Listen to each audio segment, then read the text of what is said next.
The first step is to install the side beams, and then we see corresponding numbers next to the edge beams. We find the corresponding number on the rim, 4 to 4, 1 to 1. Place them in a correct order after matching the numbers. Step 2. Find these two fittings mounted on the side beams. Place the triangle plate into the slot.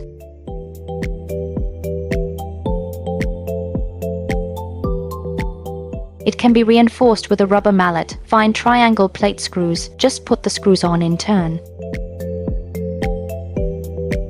Step 3. Find the edge beam hinge code and screws. Edge beam hinge yards placed in the center slot. Just put 12 screws in each beam hinge.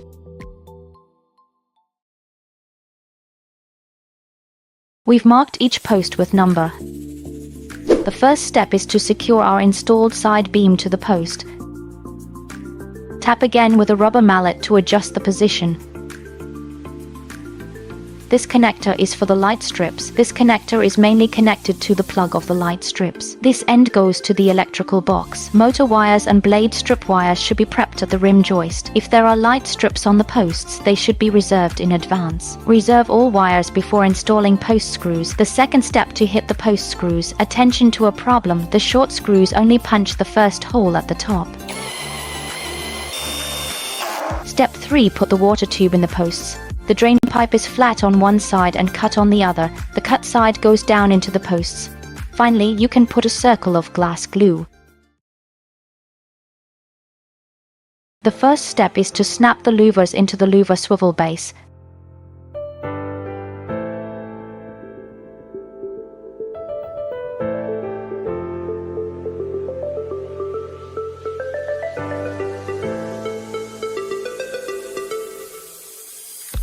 Step 2. Lock the blade swivel seat pin into the base.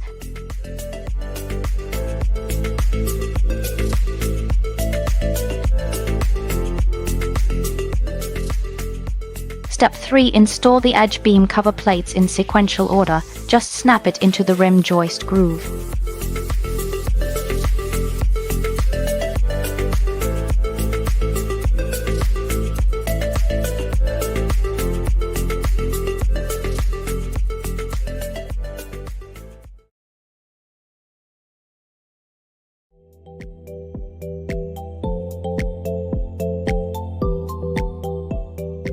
After all blades are flattened, align the screw holes in the blade. The linkage is placed on the outside of the blade.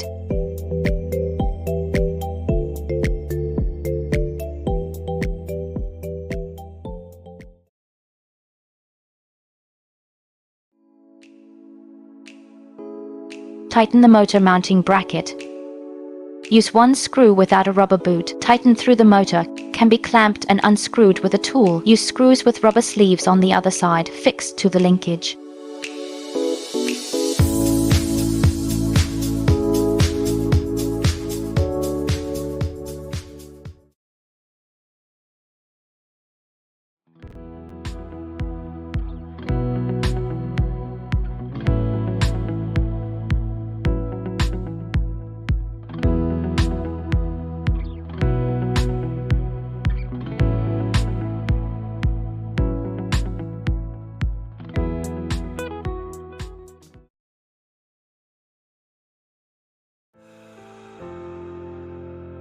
Here we'll leave a power line to the screens. Can be connected to 110 or 220 volts depending on local conditions. First, pull out the tape inside the rail and then align it to this position. Cock the flap upwards. Then take it off. Both rails are inserted into the bottom of the motor at the same time. Then support the whole structure. Run the pre-wired wires through the bottom of the pergola. Align the screens under the pergola. Need to tighten the screws after cutting the holes by yourself. Then test the screens with the remote control. Make sure it's working normally. Pre-assembled adhesive tape. The metal head snaps into the screen's face up. Use a screwdriver to remove both sides of the screen's cover plate.